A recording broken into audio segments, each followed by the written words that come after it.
ओम नमो भगवते वासुदेवाय नमः। आइए सुनते हैं षटतिला एकादशी व्रत कथा। एक समय दालम्भ्य ऋषि ने पुलत्स्य ऋषि से पूछा कि हे महाराज, पृथ्वीलोक में मनुष्य ब्रह्म हत्यादि महान पाप करते हैं, पराये धन की चोरी तथा दूसरे की उन्नति देखकर ईर्ष्या करते हैं, साथ ही अनेक प्रकार के वैष्णव में फंसे रहते हैं, फिर भी उनको नरक प्राप्त नहीं होता। इसका क्या कारण है? वे न जाने कौन सा दान पुण्य करते हैं जिससे उनके पाप नष्ट हो जाते हैं। यह सब कृपा पूर्वक आप कहिए। पुलत्स्य मुनि कहने लगे कि हे महाभाग, आपने मुझसे अत्यंत गंभीर प्रश्न पूछा है। इससे संसार के जीवों का अत्यंत भला होगा। इस भेद को ब्रह्मा, विष्णु, रुद्र तथा इंद्र आदि भी नहीं जानते, परंतु मैं आपको यह गुप्त तत्व अवश्य बताऊंगा। उन्होंने कहा कि माघ मास लगते ही मनुष्य को स्नान आदि करके शुद्ध रहना चाहिए। इंद्रियों को वश में कर काम, क्रोध, लोभ, मोह, अहंकार, ईर्ष्या तथा द्वेष आदि का त्याग कर भगवान का स्मरण करना चाहिए। पुष्प नक्षत्र में गोबर, कपास, तिल मिलाकर उनके कंडे बनाना चाहिए। उन कंडों से 108 बार हवन करना चाहिए। उस दिन मूल नक्षत्र हो और एकादशी तिथि हो तो अच्छे पुण्य देने वाले नियमों को ग्रहण करें। स्नानादि नित्य क्रिया से निवृत्त होकर सब देवताओं के देव श्री भगवान का पूजन करें और एकादशी व्रत धारण करें। रात्रि को जागरण करना चाहिए। उसके दूसरे दिन धूप, दीप, नैवेद्य आदि से भगवान का पूजन करके खिचड़ी का भोग लगाए। तत्पश्चात पेठा, नारियल, सीताफल या सुपारी का अर्घ्य देकर स्तुति करनी चाहिए। हे भगवान, आप दिनों को शरण देने वाले हैं। इस संसार में सागर में फंसे हुओं को उद्धार करने वाले हैं। हे पुंडरीकाश, हे विश्वभावन, हे सुब्रह्मण्यम, हे पूर्वज, हे जगतपते, आप लक्ष्मी जी सहित इस तुच्छ अर्घ्य को ग्रहण करें। इसके पश्चात जल से भरा हुआ कुंभ ब्राह्मण को दान करें तथा ब्राह्मण को श्यामा गौ और तिल पात्र देनी भी उत्तम है। तिल स्नान और भोजन दोनों ही श्रेष्ठ है। इस प्रकार जो मनुष्य जितने तिलों का दान करता है उतने ही 1000 वर्ष स्वर्ग में वास करता है। एक तिल स्नान, तिल का उपटन, तिल का हवन, तिल का तर्पण, तिल का भोजन और तिलों का दान, ये तिल के 6 प्रकार हैं। इनके प्रयोग के कारण यह षटतिला एकादशी कहलाती है।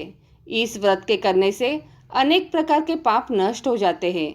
इतना कहकर पुलत्स्य ऋषि कहने लगे कि अब मैं तुमसे इस एकादशी की कथा कहता हूँ। एक समय नारद जी ने भगवान श्री विष्णु से यही प्रश्न किया था और भगवान ने जो षटतिला एकादशी का महात्म्य नारद जी से कहा सो मैं तुमसे कहता हूँ। भगवान ने नारद जी से कहा कि हे नारद, मैं तुमसे सत्य घटना कहता हूँ, ध्यानपूर्वक सुनो। प्राचीन काल में मृत्युलोक में एक ब्राह्मणी रहती थी। वह सदैव व्रत किया करती थी। एक समय वह 1 मास तक व्रत करती रही। इससे उसका शरीर अत्यंत दुर्बल हो गया। यद्यपि वह अत्यंत बुद्धिमान थी, तथापि उसने कभी देवताओं या ब्राह्मणों के निमित्त अन्न या धन का दान नहीं किया। इससे मैंने सोचा कि ब्राह्मणी ने व्रत आदि से अपना शरीर शुद्ध कर लिया है, अब इसे विष्णु लोक में तो मिल ही जाएगा, परंतु इसने कभी अन्न का दान नहीं किया, इससे इसकी तृप्ति होनी कठिन है। भगवान ने आगे कहा, ऐसा सोचकर मैं भिखारी के वेश में मृत्युलोक में उस ब्राह्मणी के पास गया और उससे भिक्षा मांगी। वह ब्राह्मणी बोली, महाराज, किस लिए आए हो? मैंने कहा, मुझे भिक्षा चाहिए। इस पर उसने एक मिट्टी का ढेला मेरे भिक्षा पात्र में डाल दिया। मैं उसे लेकर स्वर्ग में लौट आया। कुछ समय बाद ब्राह्मणी भी शरीर त्याग कर स्वर्ग में आ गई। उस ब्राह्मणी को मिट्टी का दान करने से स्वर्ग में सुंदर महल मिला, परंतु उसने अपने घर को अन्नादि सब सामग्रियों से शून्य पाया।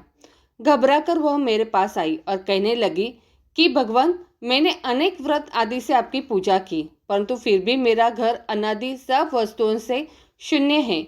इसका क्या कारण है? इस पर मैंने कहा, पहले तुम अपने घर जाओ, देव स्त्रियां आएंगी तुम्हें देखने के लिए। पहले उनसे षटतिला एकादशी का पुण्य और विधि सुन लो, तब द्वार खोलना। मेरे ऐसे वचन सुनकर वह अपने घर गई। जब देव स्त्रियां आई और द्वार खोलने को कहा तो ब्राह्मणी बोली, आप मुझे देखने आई है तो षटतिला एकादशी का महात्म्य मुझसे कहो। उनसे एक देव स्त्री कहने लगी कि मैं कहती हूँ, जब ब्राह्मणी ने षटतिला एकादशी का महात्म्यम सुना तब द्वार खोल दिया। देवांगनाओं ने उसको देखा कि न तो वह गांधर्वी है और न आसुरी है, वरन पहले जैसी मानुषी है। उस ब्राह्मणी ने उनके कथानुसार षटतिला एकादशी का व्रत किया। इसके प्रभाव से वह सुंदर और रूपवती हो गई तथा उसका घर अनादि समस्त सामग्रियों से युक्त हो गया।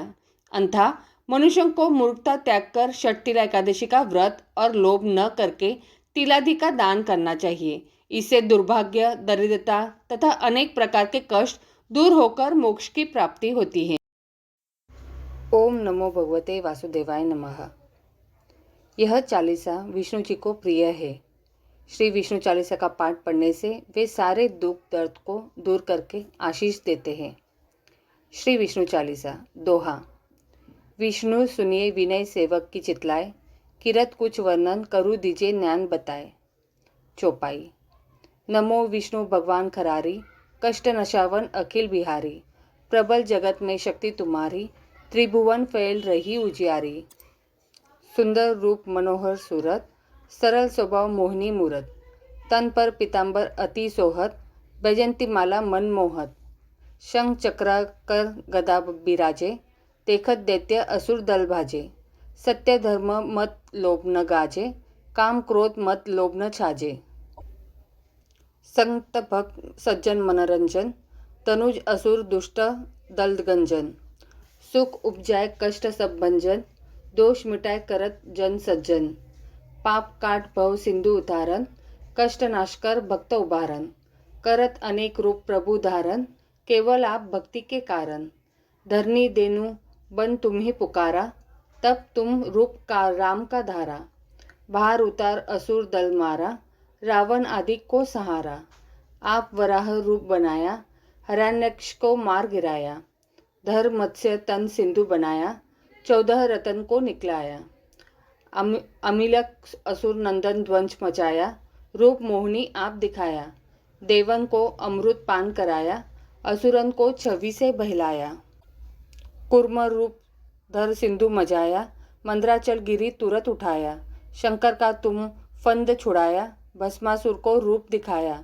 वेद्रों को जब असुर डुबाया, कर प्रबंध उन्हें ढूंढवाया। मोहित बनकर खली नचाया, उसी कर से भस्म कराया। असुर जलधर अति बदलाई, शंकर से उन किन्ह लड़ाई। हार पार शिव सकल बनाई, किन सती से छल खल जाई। सुमिरन किन तुम्हें शिवरानी, बतलाई सब विपत कहानी। तब तुम बने मुनीश्वर ज्ञानी, वृंदा की सब सुरती भुलानी। देखत तीन दनुजु सैतानी, वृंदा आए तुम्हें लपटानी। हो स्पर्श धर्म क्षति मानी, हना असुर उर शिव शैतानी। तुमने ध्रुव प्रहलाद उबारे, हिरणाकुश अधिक खल मारे। गणिका और अजामिल तारे, बहुत भक्त भव सिंधु उतारे। हरू सकल संताप हमारे, कृपा करू हरि सिरजन हरे। देखूँ मैं निज दर्श तुम्हारे, दीन बंधु भक्तन हितकारे। चहत आपका सेवक दर्शन, करूँ दया अपनी मधुसूदन। जानू नहीं योग्य जब पूजन, होय यज्ञ स्तुति अनुमोदन। शील दया संतोष सुलक्षण, विदित नहीं व्रत बोध विलक्षण। करूँ आपका किस विधि पूजन, कुमति विलोक होत दुख भीषण। करूँ प्रणाम कौन विधि सुमिरन, कौन भांति में करूँ समर्पण। सूर मुनि करत सदा सेवकाई, हर्षित रहत परम गति पाई। दीन दुखित पर सदा सहाई, निज जन लावे अपनाई। पाप दोष संताप नशाओ, भव बंधन से मुक्त कराओ। सुख संपत्ति दे सुख उपजाओ, निज चरणजन का दास बनाओ। निगम सदा ये विनय सुनावे, पढ़े सुने जो जन सुख पावे। इति श्री चालीसा संपूर्णम।